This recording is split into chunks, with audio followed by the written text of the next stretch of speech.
Hello. Today we're going to be doing a carpet repair due to pet damage. Now this was done either by a cat or a dog that found it necessary to try and get through this doorway here. Now they were either trapped on the inside wanting to get in or on the outside wanting to get in or out. The damage though is enough that you can see they ripped the carpet pretty decent here at the seam and peeled it back and got rid of all those carpet fibers there, so we're going to want to try and replace that. The other spot is right here at the corner of the doorway. They actually did enough damage they got down to the tack strip and the floor underneath the carpet, and so that's a fairly decent size repair that's going to need to be done in order for this carpet to look pretty and new again. So there's several tools that you'll need in order to do a job like this. Now depending on the size, on this job we won't be using it, but the size of the repair you may need a seam iron. You will definitely need some seam tape or hot bonding tape, a hot glue gun, carpet shears, carpet knife, a stair tool, a seam roller, and of course your extra piece of carpet to put into that plug.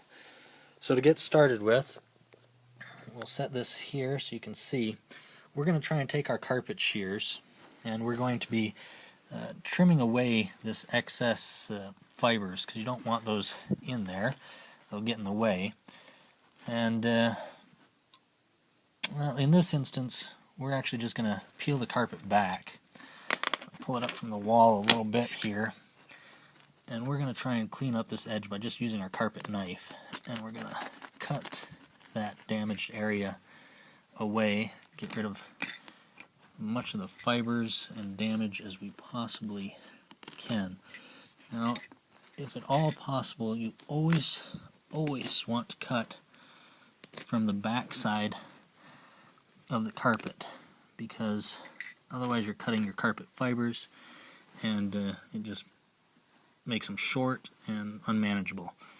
Now in this area we can't really cut it back because we can't peel away from the doorway, so this is where we're going to use our carpet shears and trim that away close enough to the carpet edge that when we do our repair it won't stick up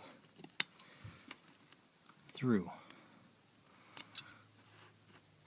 And then on this area over here, we'll get to that in just a minute on that other section, but as you saw, the hole was pretty extensive, pulled away from the wall. So now we've trimmed that area out, and we're going to take our piece of carpet and try and give ourselves a rough pattern to work with. Again, like I said, you're going to want to try and cut from the back of the carpet to make your carpet plug.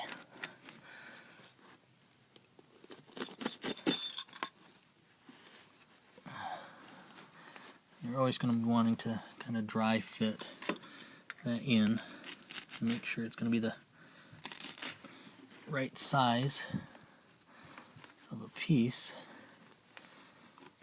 to fit in there. Just a little bit of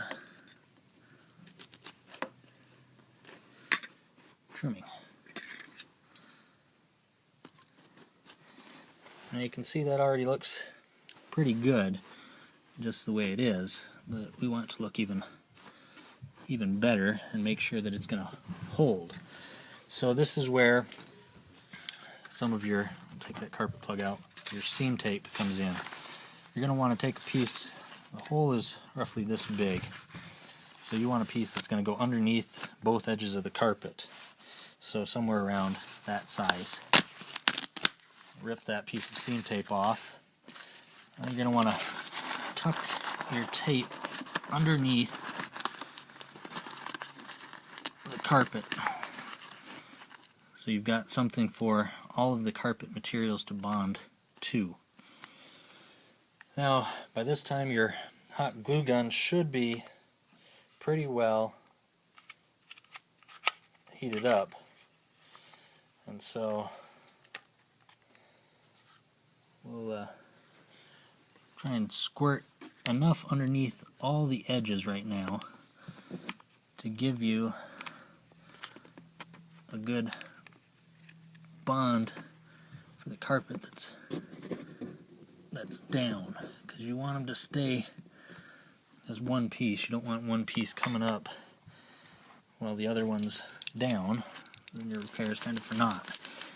Now your seam roller comes into place. That's where you're going to try and roll this carpet into that hot glue that you bought.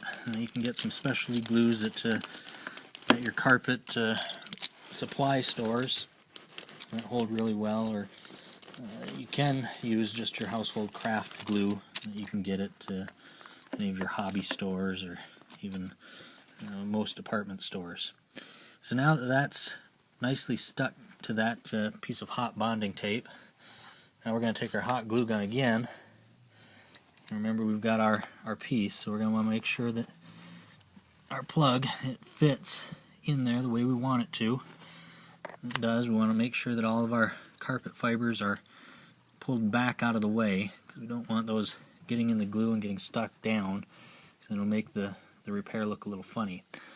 Now you'll give yourself again a generous amount of hot glue in there, because you want this to stick. You don't want it coming up later on down the road when you get your carpet cleaned or something like that. Like I said, we make sure that those carpet fibers are all sticking up pretty, and then we roll it with our seam roller again.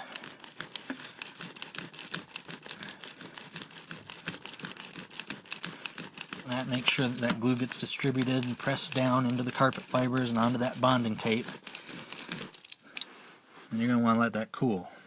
Now, we did pull up a section of the wall along here, as you remember, to get to that edge. So that's where your stair tool is going to come in handy.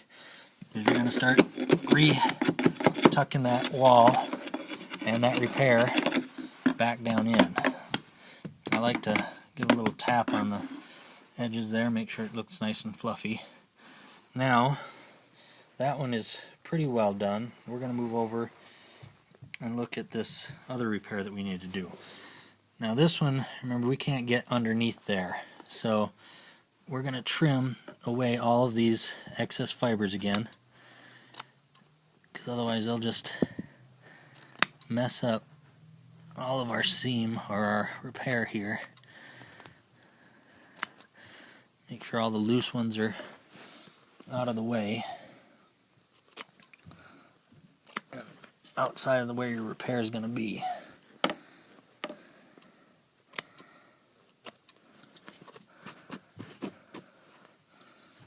You don't want them getting stuck in our hot glue as well. So you're going to want to make sure all the fibers are out of that damaged area in there. As you see, we pull it back kind of like that. You've got your damaged area exposed and all the carpet fibers pulled back. So again, we want to give ourselves our plug that we're going to need that piece of carpet that we had, and we're going to see if we can't kind of figure out a nice little dry fit for that. Get the general shape of it. Again, we cut from the back.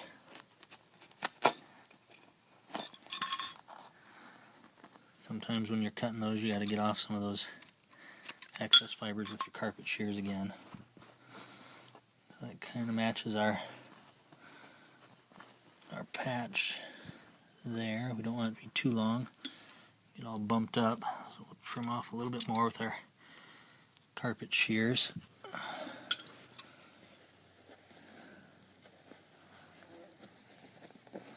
And this one's a little different because it's got carpet that you've got to trim around. So you've got the general shape, you're still going to have to do a little bit of trimming in there to make sure that your shape looks good. We'll make sure that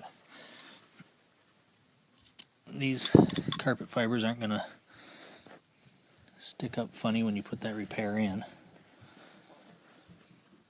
it looks like we've got a pretty good looking carpet plug there. Now again, make sure that your carpet is pulled back from where all your glue is going to be. You don't want to get fibers stuck down in there. Put a generous amount so it's nice and sticky.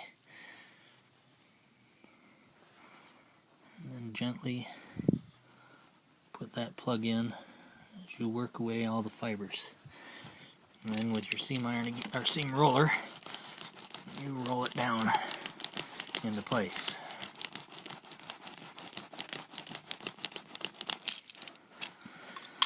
Now, because we couldn't cut through the seam there on that one, we had to just apply it onto the backing of the carpet that was exposed. There's a little bit of a height difference on this carpet. So there's where your carpet shears come in again. You just do a nice light trimming, roll it out.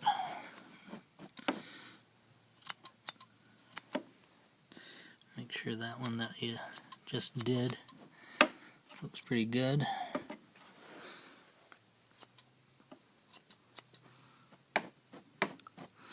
And here you have a pretty good looking repair. Make sure we get all that trimmed up. But that's the basics on how to repair your carpet. Now you will notice that there's a little bit of a color difference because one is a little more worn, like you see here, and this is a brand new piece of carpet, hasn't been touched before. But you can see that the repair is virtually unnoticeable when you look at it, especially when you stand up and nobody else knows where it's at. They're not going to see it. So there's your carpet repair for pet damage. Thanks for watching, and if you want more information on fixing carpet or other flooring damage, you can always visit thefloordr.com. Thanks.